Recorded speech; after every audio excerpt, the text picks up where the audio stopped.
What's up, YouTube? I'm going to start a video series introducing the buggies that me and the other guys have. So we're going to go ahead and get started with my buggy. I got a 2019 Can Am Maverick Sport 1000R.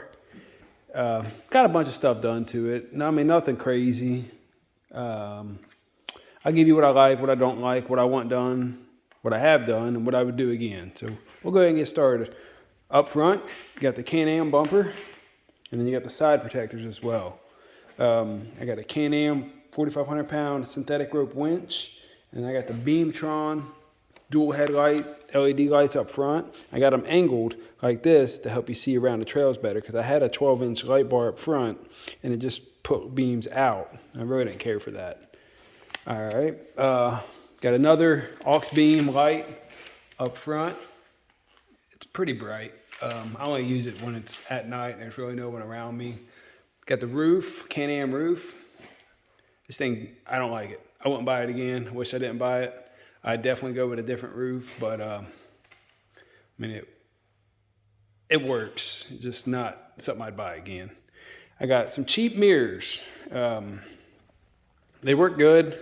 Everybody I know says, man, the things are gonna get knocked off, but I mean, I got 631 miles on this, and they've been with me the entire way, and they're fine. They work great. Got the extended fenders.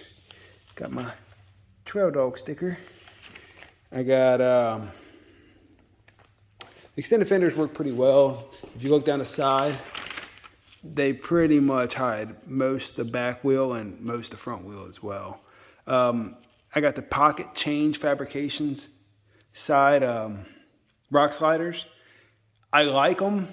I just don't like the way they were mounted. And if I'd have known that they were mounted that way, I probably wouldn't have bought them. But if you look at them, I love the fact that they're pretty much the widest thing on the machine. I'll show you why I don't like them. I've made this little drawing to show you the difference, because I used to have the Can Am rock sliders, and they were like this. That went through, and the mounting system encased the frame rail that mounts on the inside of there. So the mounting system kind of encased it.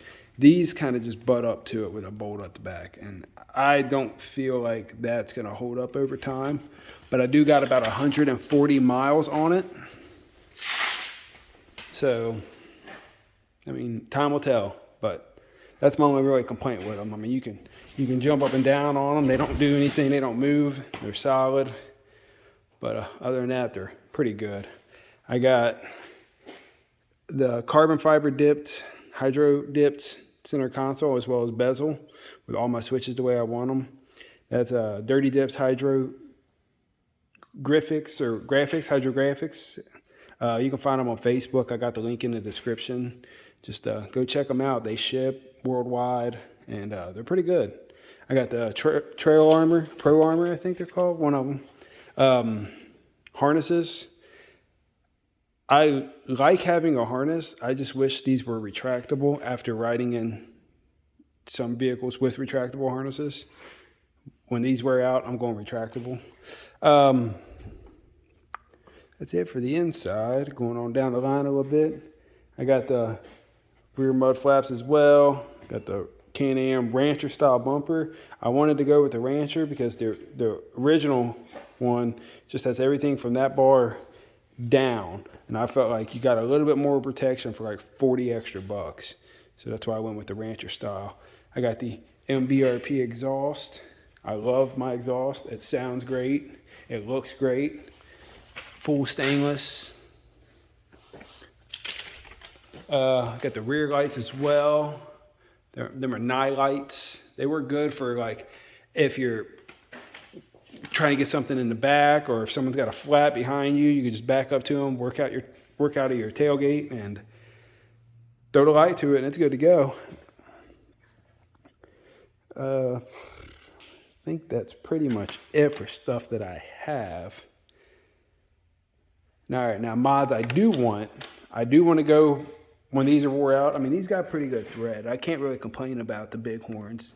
They got a pretty good amount, but the 27s from factory with 12-inch wheels, I wish they would have came with 14s from factory, but oh well. 27s ain't bad, but I think I'm going to up it to 30s. Maybe not 32s, but 30s for sure. Just give me ground clearance is everything. And that's when I get to the cons, which I guess we'll go ahead and jump into the cons of this vehicle, is the ground clearance. 12 inches, and you got to keep messing with the springs to keep it at 12 inches because the springs do sag. And that's one thing I want to do with the future mod as well, is get a spring kit from Shock Therapy. They say they work, help out with the sagging and help out with the performance as well. I wanted the retractable harnesses, and I would like to get some arched A-arms because you go through some of them parks with deeper ruts. Them things are like cheese graters. They just take the mud right off the top till you run out of clearance and then you get stuck. But for the most part, I've only got stuck once. But it definitely isn't a good feeling knowing your A-arms are just banging on all the stuff down below.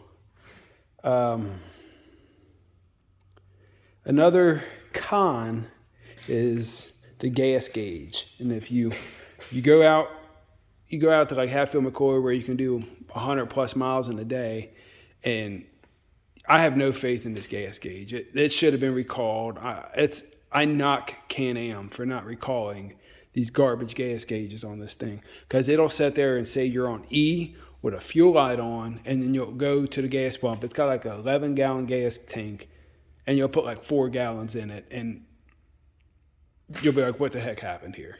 But it should have been recalled. That's a knock on Can Am there. And another thing I don't like is, I didn't mind it at first, but the steering, when you're in this, you got to go 1 and probably a half to go full turn. With an X3, which I wish they would have carried over the X3 type steering, it's about 3/4 of a turn to go full turn. And I like that more because you feel like you got to work a lot harder when you're going at speeds on trails. I get they probably did it that way to make it more of a cruising kind of style vehicle, but I like the X3 steering a lot better. All right, let's go to some of the pros. The seats and the doors are pretty much one of the main reasons why I bought it. The doors are like car doors. You could go that deep and it'll keep 80% of the water out, where the bottom of your feet will just start getting wet. So when it comes to doors, I don't think there's a better buggy out there with better doors from factory. Seating position's great. I bought it because me and the wife, we didn't want to climb in and out of an X3, and I didn't like the more uprighting, high setting position of the Razors. So once we sat in this, it was kind of like the middle ground. We got what we wanted. We liked it. And my only regret is I wish I would have waited a little bit, because the new XMRs, the 2020 and up XMRs with the Manta Green are gorgeous. I would have loved to have that. I didn't want to buy the XMR in yellow. I went and looked at one, almost pulled the trigger, but I just couldn't stand the yellow. So I went with this, got a very good deal on it, and I'm happy with it. A part of me wishes I would have waited and got the XMR with the Manta Green, but I would have missed out on a bunch of trips if I would have waited another 8 months for the Manta Green XMR to come out. Another thing I like is the comfort. I mean, it's hard to beat the comfort. I get a bunch of guys driving different machines, and they'll jump in and ride with me. We'll swap out. We'll hot lap them. We'll jump into one machine, jump into another, blah, blah. And I've never heard anybody say that this machine is not one of the most comfortable ones they've ever been in. And I mean, there's been trails we're going 60, 65 down, and it's as smooth as glass. I mean, it's really smooth, especially if you tinker with the shocks before you go riding and the springs and stuff. I don't understand why they didn't do the QS3 Fox shocks on the 1000R when they did them on the Maverick Sport Maxes. I mean, I don't understand why they couldn't give the 1000R the QS3 shocks, but that's another gripe.